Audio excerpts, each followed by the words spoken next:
show where you don't know if it's part of the show. Welcome to the show. If you don't know, it's part of the show. Didn't they teach you to reach for the stars while opening up the bars and keeping you chained down with mortgage bills and cars? Vaccines for your arms, kids sounding like supercharged, caffeinated hate-filled scars and rage-quit repertoires. No answers for yards, caught up in emotion that's not even yours. Imposter truths like impeccable retards, lined up for your serving of Gish Gallop and wars. No remedy can save the lost, in love with the yarn. I'm tired of walking into refracted shards, poor science displayed by disgusting bards. Soaked in sin with your dupe is delight in a new hand of cards. Been so long, seems like for love I'm just too hard, I'm just too hard, that's it. Welcome to the show where you don't know if it's part of the show. Welcome to the show. If you don't know, you don't know. Intoxicated eight makes you believe you're spinning in space while you have no shame or grace. It's a disdainful state I used to contemplate, how to save myself from my own self-hate. Wonder why I was even made with a dreadful fate, forced to try and awake with a full plate. No one to help me stay awake or educate. I've had to liberate and fight through hidden gates, but my brother, heaven could never be late, and rockets don't work in space, it's all fake. Before we begin, let me say, as one of the contributing hosts of RedHenn Radio, RedHenn Radio is affiliated only with the investigation of the truth, whether that investigation is political, educational, historical, medical, or theoretical. Both the topic and guest are not necessarily endorsed by RedHenn Radio. The hosts of this podcast will present information as evenly as possible, allowing the topic to be understood or the guest to be heard on their own grounds. Thank you for listening, and we ask only that you like, subscribe, comment, and share. Welcome to the show. If you don't know, you don't know. Welcome to RedHenn Radio, where the truth is not afraid of investigation, where belief is the enemy of knowing, where everything is up for assessment, and where common sense, logic, and direct empirical realism determine what is true. I'm your host, Travis Finley. An investigator does not investigate nothing. When an investigator asks a question, it's because there is a there, or reasonable doubt is the mother of all conspiracy. Reasonable doubt is the reason to ask a question. Most people don't even know there is a there, and so they are not investigating. Why are you asking that question? Why are you disputing the narrative?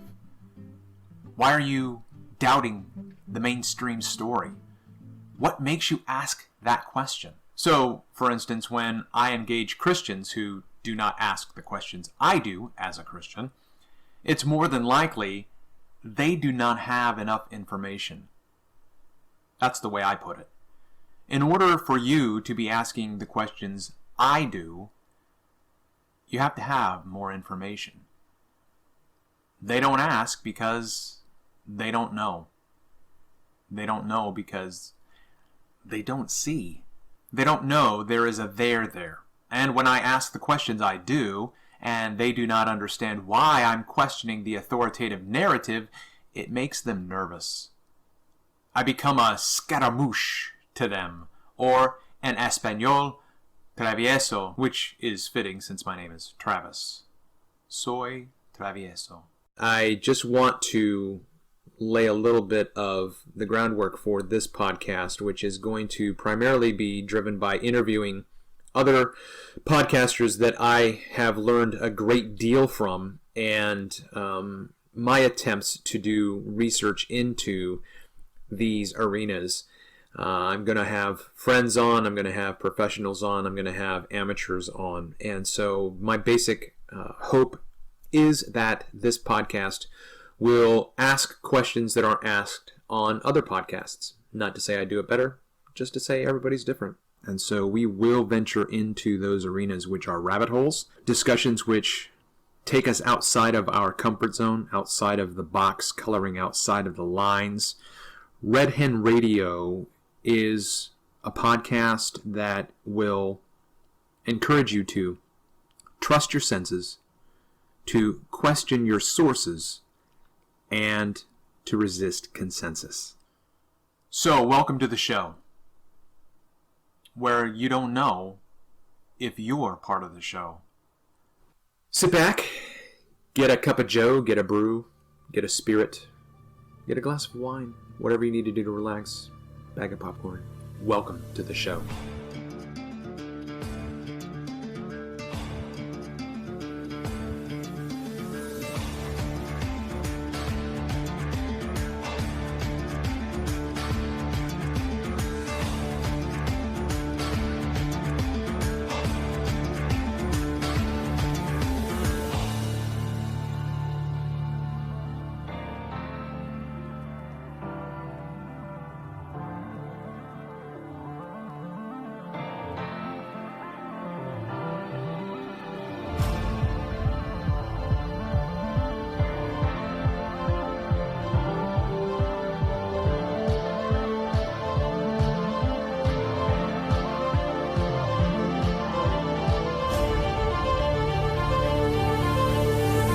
All right, man. You know what they say, imitation is the greatest form of flattery. That's the way Crow opens all of his shows after his music. All right, man. And every single time, it just brings a smile to my face. I don't know why it makes me so happy. It just does. Well, I wish I could say that incredible opening music was for my own podcast, but alas, I cannot. It belongs to my guest, my first guest, my maiden voyage interview with Crrow777. I tell you what, I tune in to his podcast not only for the information that he and his co-host Jason Lindgren put out, but I absolutely love that opening music. I would steal it if I could do it honestly, but anyway, I'm your host, Travis Finley. Welcome to, as I said, my maiden voyage. I have an interview with Crrow777, and I want to just give you a little bit of an introduction to him from his webpage. Crow tells us, this podcast is the result of worldwide reaction to the now famous lunar wave footage, first filmed September 26, 2012, as well as the now massive collection of astounding HD clips shot from 2012 to present and uploaded to YouTube on the Crrow777 channel. As Crow's popularity grew on YouTube, so did censorship and limitations with regard to producing anything resembling free speech and or uncensored video. Everything produced on YouTube by Crow over the past year and a half has been limited by a line drawn by those in charge, which limits what can be talked about or shown in video. About Crow, Crow has spent most of his life challenging the world around us. On the tail of years of telescopic filming which gained worldwide attention, this podcast was launched. Crrow777 Radio Podcast is meant to be a place where everything is challenged and people are free to communicate their ideas. The one rule here is be a higher-minded human being and be polite. The foundational idea that drives this site can be summed up in the following statement: belief is the enemy of knowing. As I said, this is RedHenn Radio. I'm your host, Travis Finley. My first guest is Crrow777. Can we try to go back and let's recreate that as if that conversation was happening for the very first time? All right, so I was asking you about the red rooster imagery in your Red Hen logo.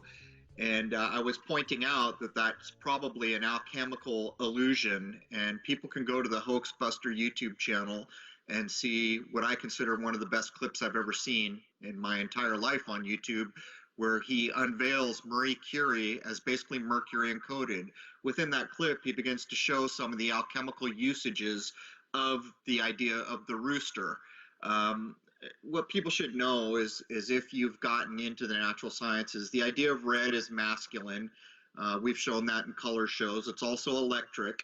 But the rooster itself is said to be the most electric of animals, and the attribution made there is that's why the rooster crows when the electric sun is rising. So that's just a little bit about what I was mentioning. Yeah, so my mind is totally blown right now. So I'm like the ignoramus who just goes, I don't know, dude. I just picked the picture, man. Well, So, maybe that may be true, but there may be reasons behind you choosing that picture at the current time. No, I get it. I get it. The universe was orchestrating everything. So what's funny is what lies behind Red Hen is that's not my construct. That's the construct of Matt Long, who is the co-host on the Flat Earth podcast with David Wise. And so he constructed basically a new follow the white rabbit motif, follow the red hen. And his red hen is a combination of Red Bull and Hennessy. So it's a mixed drink. So Red Hen is Red Bull mixed with Hennessy, and it just morphed into this image of the red hen, which then I got permission from him to pilfer, and I'm trying to turn that into RedHenn Radio, where we discuss all things regarding the world in which we live, how we observe it, how we understand it, and so that's what we're here doing today, Crow. So first of all, thank you so much for spending time with me and our audience when this is published. I want to start off with a little bit about you. Tell us about your name. Oh, I get this a lot, so let's just come right out of the gate with saying it has absolutely nothing to do with Aleister Crowley. That's been the accusations made so often, and I'll state for the record, I have no respect for Aleister Crowley. He did nothing of value in our world except rob from traditions that existed and then form it all into a very self-centered idea that didn't really give much of a damn about anyone but his own little self. So just to get that on the record. The reason, when I first set up YouTube, I was going to be Crow. There were a lot of crows. My wife and I sat down.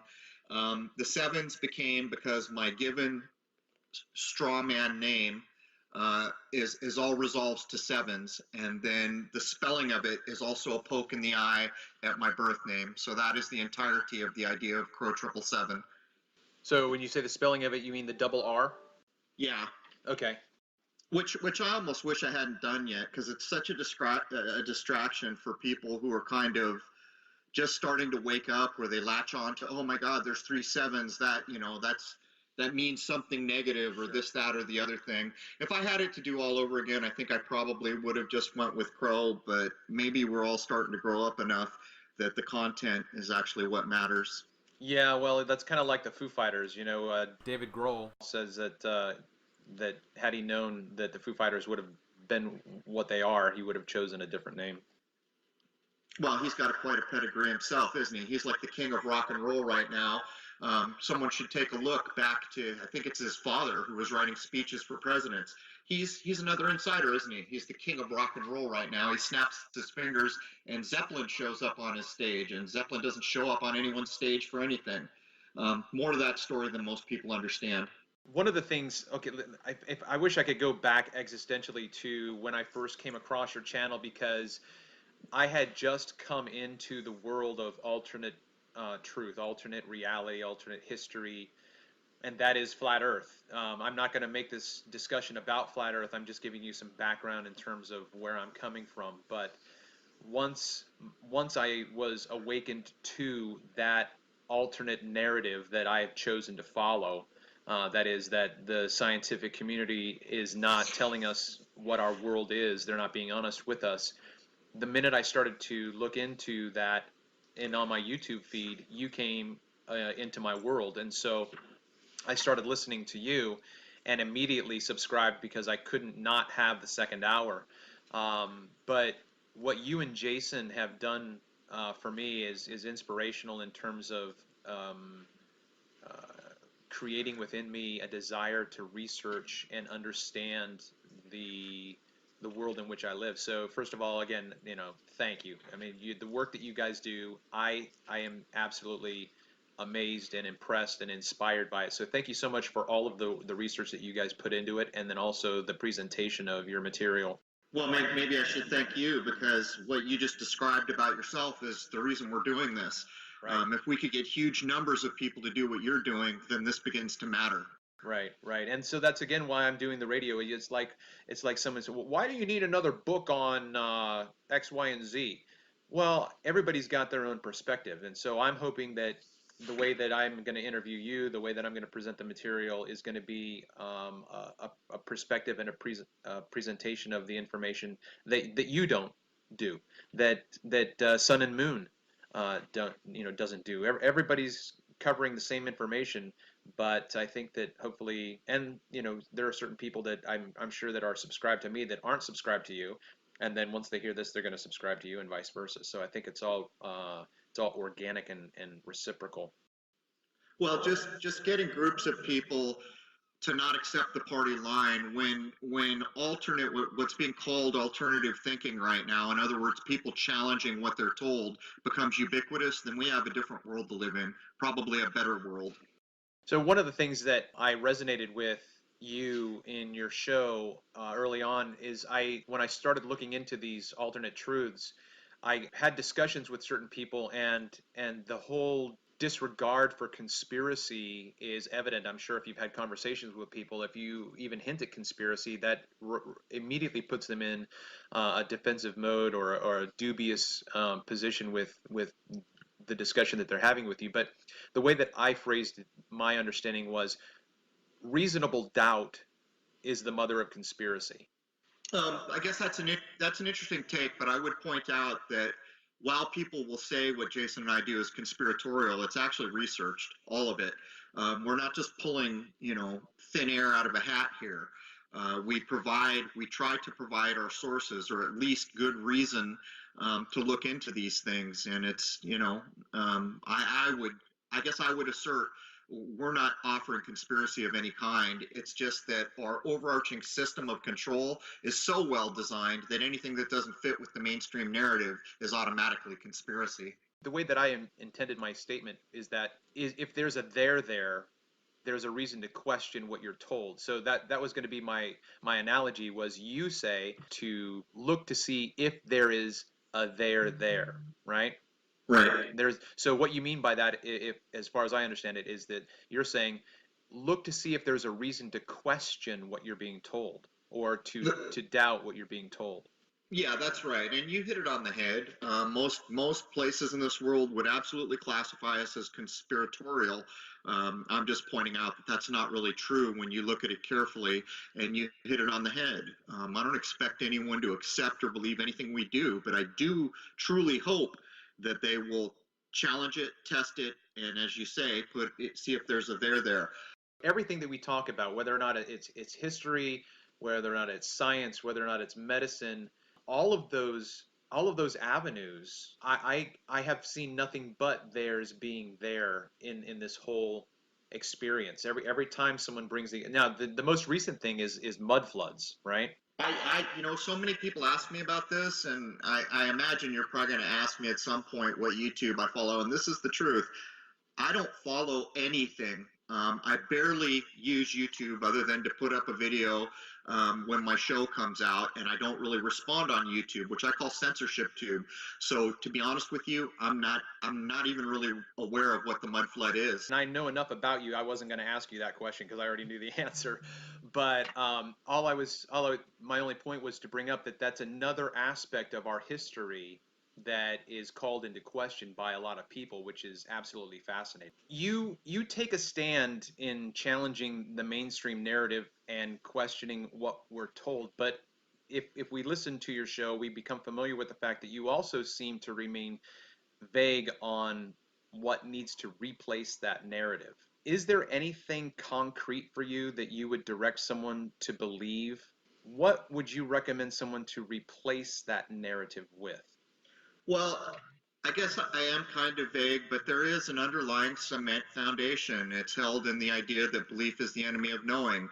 The whole idea for me and what I'm doing is to hopefully offer people a new way to think about things and thereby change their minds.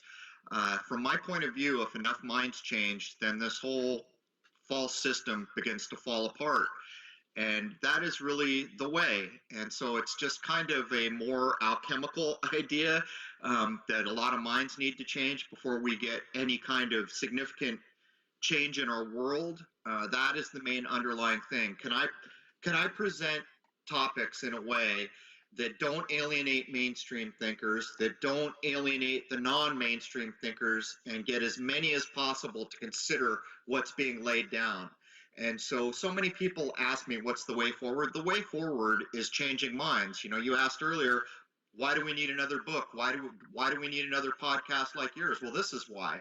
Until the majority of minds challenge their reality and get back to thinking for themselves, we kind of have the world we're living in to continue living with, don't we? You've just had a conversation with someone. What is it that you want them to concretely understand about their reality as they move forward? This world needs to get back to common sense, and the easiest way to do that is to let nature be your baseline. Don't be fooled into all these unbelievable things like the president has a red button that can destroy the world. That's nonsense. That is not common sense. And any person who gets back to common sense will begin to understand these huge fallacies. Technology is a good example. Technology tries to convince us that all these things are possible that are not frickin' possible. We haven't even been to the moon. So where's your technology now? So I would just say that if you can value common sense and try to pull it back into your life, because each of us is born with common sense, school and everything else in this world tries to train common sense out of us, but at the base of having common sense, let nature be your baseline. If you can see it in nature, then there is a there. Nature does not lie. There is no lie in nature. There's much to know about nature. We see trees, we see rocks, and we assume there is reality there. But that's a whole nother kind of existential reality that people will have to come to understand, that anything in this world that does not have permanence has no actual reality and is therefore a type of illusion. But that's a whole other discussion. All right, well, let's jump into that real quick because you just reminded me of Plato's cave. What do you think Plato's cave is about? Do you think that we can take it back? When I remember when I was in school and learning philosophy, I always understood Plato's cave to simply be a statement of philosophy about nature, I suppose, because the way that it was presented in summary was that Plato would say, okay, you see that chair over there. That chair is only a copy of the reality that exists somewhere in the universe. So there is a physical and there is a form. Do you think that Plato's cave was philosophical, or do you think it was actually where I'm at right now? I'm willing to suggest that it's actually more of a construct analogy, a construct metaphor. That's tough. You see, the problem is the world we live in is a 3D material reality that we misinterpret through our five senses all the time.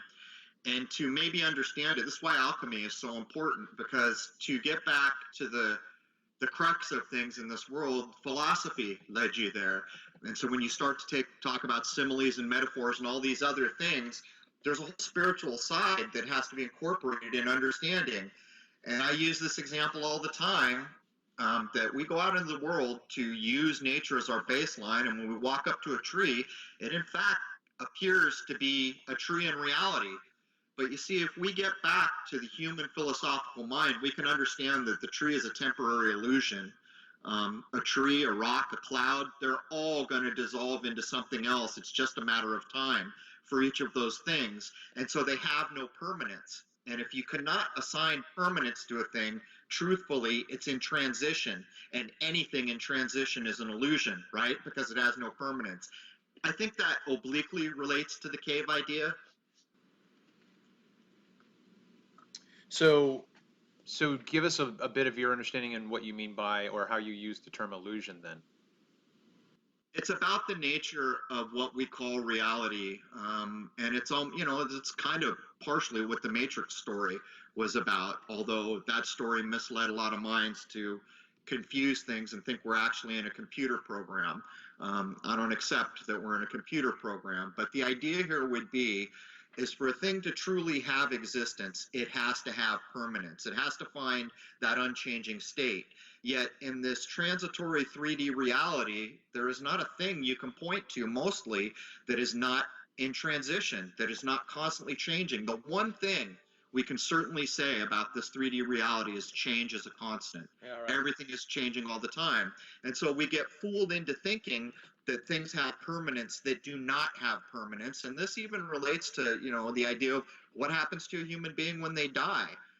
And when you begin to go down these roads and look at all the oldest accounts you can find, the basic overarching idea everywhere is that when a human being passes away, that's not the end of the road. In other words, it's a bit like this place, and I say it all the time, our current life is a bit like a cycle of hardship and necessity. It's not easy, and it's terrible in a lot of ways when you begin to break down the cage that this place kind of is, but it's part of what we need to do. And so when you begin to understand that there's more than this, or there must be more than this, and you can reasonably work that out, if there is nothing more than this, then what's the point? This is basically a waste of time. If everything I do here is just going to pass away like a rock or a tree and become nothing, then what is it about? And that drives the push to find out, really, truly, when a human being passes away, is there something more? If you're a person that decides to, look into, there probably is something more, then everything about this place, the whole perception changes. Like if you want to say the earth is flat, which I've never really signed on. I mean, this place, I don't accept anything about the spinning models. And I have said on the record, we live on a plane. But the reason I've said that is because if a human being is something more and we go on beyond our physical bodies, then that means there's got to be more than just a plane, doesn't there? And so what it does is it shows the myopic view of much of the description of the idea that we're living on a flat earth. But the problem with that is most people are just trying to show that there's been a lie told, and they're not concerned with anything further than that. So in a way, it's a catch-22. Your statement about the existential meaning of our existence and whether or not life continues after this experience, where would you direct a person to go in order to understand that future reality? So you've got Hindu, you've got Buddhist, you've got Christian, you've got alchemical. I don't even know if an alchemical afterlife is talked about, but if we talk about process and transformation, which is what I think is a reality in all of those constructs, is transformation. In your mind, are they all the same story, or would you say, no, you know what, we've actually really got to work our asses off to find out which one is more there, which one is more true? I've said for years and years, there's not an old culture going that doesn't have something to show you. And so when you ask, do you look at Hinduism, Buddhism, look at them all. But at the base of it, you don't need Hinduism or Buddhism or Christianity or it's you. You have the answers you seek. It's just that we live in an age of hyper materiality. And what that does is it obscures reality in a way. It's like science. If you can't smell it, taste it, weigh it, whatever, it doesn't exist. You'll get people like Einstein, the ultra materialist, coming in to say, guess what, guys, there is no ether. He's never going to give you a reason or an equation or an experiment. He's just going to make the dictate. And the dictate is made because it's time for you all to be hyper-materialistic. These philosophical ideas that served the past so well need to go away, and that's how we exert control. So to answer your question directly, any old culture has quite a bit to teach you, and they're coming from their cultural context. They're trying to communicate something of importance in their cultural context. But at the base of it, you're a human being. You're the apex of this place. It could almost be said, this place exists for you. You are the caretaker, the fashioner, the be-all and the end-all of this 3D materiality. So the truth is everything you need to know exists within you. It's just about learning how to access it. Not to be pedantic and not to put too fine a point on it, but if our transformation, if we want to call it that, if our transition from this experience to the next after death is predicated upon our experience, a person would need to know that in order to progress. So, I mean, I understand what you're saying to a certain extent. That is, that this world exists for me, my experience, my growth, my ability to love, my ability to improve, change, morph, grow, however you want to. So that's for right here and right now. But if there is an aspect in which that growth affects the next experience and I don't know it, I think that's pretty important. Certainly it is, and unfortunately, I'm not qualified to offer anything more than I've said. But maybe it boils down to a question each person can ask themselves: are you currently as high a human being as you could be? Could you be much better than you are? Is there something to seek for? Does a human being have some divine spark that allows them to ascend to amazing heights? I guess that would be the question. And so as long as someone accepts that that's probably correct, then there is a direction to head. I guess that's all I can offer. No, that's fine. I was raised as a Christian from the age of 8 on. I've got my master's degree in biblical studies. So that's a lot of your information, a lot of other people's information flies directly in the face of those parameters that I was instructed in, that I was indoctrinated in. And so I've had to take a step back because, so for instance, in the Christian world, the transition into the next life is dependent upon the person and work of Jesus Christ on my behalf. So I get to go where he is because of who he is and what he has done. So the converse of that is that if you rely on yourself for that transition, you ain't gonna make it. You're not getting Well, it.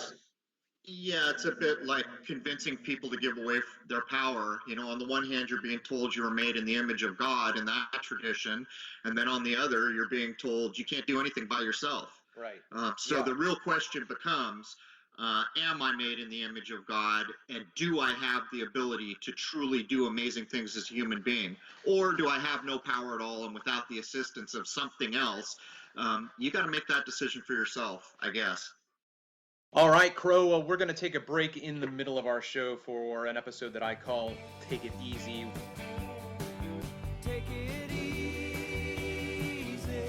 take it easy. Where we're just going to throw some softball questions at you, and you're going to give us your immediate response to 2 choices. Are you ready to take it easy? Sure. All right, here we go. Paul or Billy Shears? Neither, actually. 440 or 432? 432. Vegan or normal person? That's a toughie. I don't eat a lot of meat, but I'm not vegan, so I'm somewhere in the middle there. Red pill or blue pill? You gotta know, man. Sleeping is not the way forward. Straw man or living man? Living man. Early bird or night owl? Boy, that's tough. Little of both, I guess. Alchemy or big pharma? Alchemy all the way. East Coast or West Coast? I gotta go in the middle again. I've got roots at both ends, and I'm stuck in the middle. Tesla or Einstein? That's a tricky one because it's quite possible both of them are constructs. Of course, the idea of Tesla is better, I guess. Einstein's a complete construct. Trust your senses or trust consensus? Senses, you gotta observe. Coffee or tea? Depends on the day. Cream or straight? Straight. Vinyl or digital? Vinyl. Classic rock or classical? Classical. All right, thanks so much for taking it easy with us for a little bit during the show. Let's get back to the hard-hitting stuff. Okay. Take it easy, take it easy. Actually, I do have one more question. What is one thing you can tell us that no one knows about Crrow? Okay, something nobody knows about Crrow.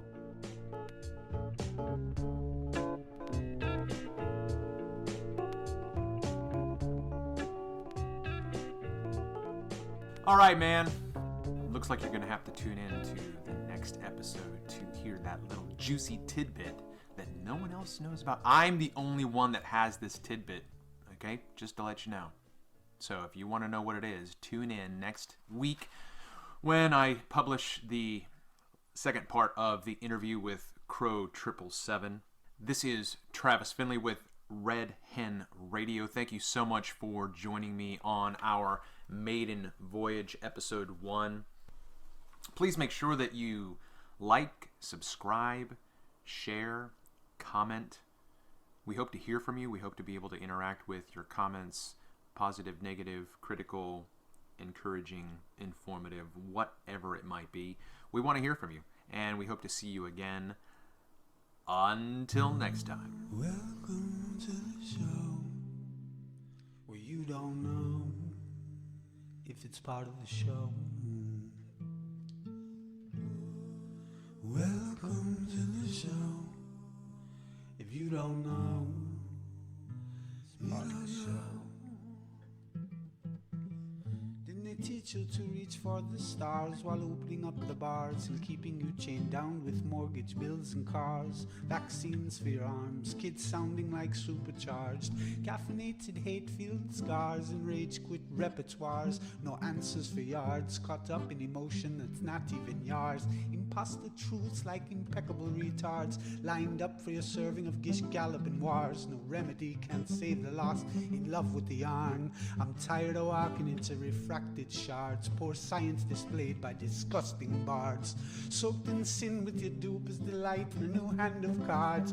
Been so long, seems like for love I'm just too hard, I'm just too hard, that's it. Welcome to the show where you don't know if it's part of the show. Welcome to the show. If you don't know, you don't know. Intoxicated eight makes you believe you're spinning in space while you have no shame or grace. It's a disdainful state I used to contemplate, how to save myself from my own self-hate. Wonder why I was even made with a dreadful fate, forced to try and awake with a full plate. No one to help me stay awake or educate. I've had to liberate and fight through hidden gates, but my brother, heaven could never be late, and rockets don't work in space. It's all fake, the show is on Mars, it's a joke, but you're too far gone, it won't be long.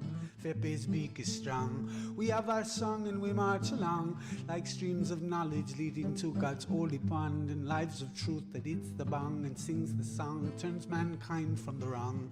We come in peace with a holy gown and all of us wearing our holy crowns. Said the earth is flat and we probably just won't get along.